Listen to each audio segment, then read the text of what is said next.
दिल्ली में केंद्रीय मंत्री शिवराज सिंह चौहान ने कहा, इंडिया गठबंधन ने लोकतंत्र को हंगामे में बदल दिया है। लोकतंत्र को शोर तंत्र में बदल रहे हैं। बाहर आते हैं तो कहते हैं कि चर्चा करो और सदन में चर्चा से भाग रहे हैं। कल 20 में से 11 सवाल किसानों और गरीबों के थे। प्राकृतिक आपदा पर सवाल थे। जब हम सवाल का उत्तर देते हैं तो केवल विपक्ष को नहीं बल्कि देश की जनता को भी देते हैं। मैंने विपक्ष से हाथ जोड़कर प्रार्थना की थी कि चर्चा हो जाने दो, लेकिन वो हंगामा करते रहे। मैं किसानों से अपील करता हूं कि वो विपक्ष का यह चरित्र देखें। इंडिया ब्लॉक ने लोकतंत्र को हुल्लड़,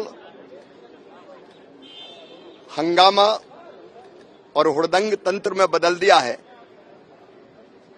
इंडिया ब्लॉक हुल्लड़ ब्लॉक बन गया है। लोकतंत्र को शोर तंत्र में बदल रहे हैं, पाखंड कर रहे हैं। बाहर आते तो कहते चर्चा करो और अंदर चर्चा से भाग रहे हैं। कल मैंने हाथ जोड़कर विपक्ष से प्रार्थना की थी।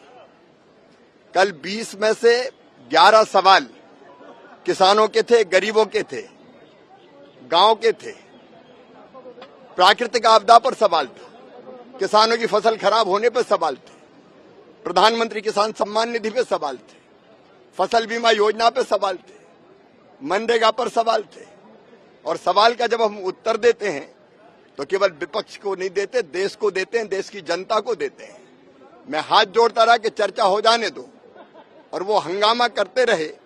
मैं देश के किसानों और गरीबों से अपील करता हूं कि एक बार टीवी खोले और विपक्ष का ये चरित्र देखे, जो चर्चा नहीं होने दे रहा। ये डबल स्टैंडर्ड देश की जनता देखे।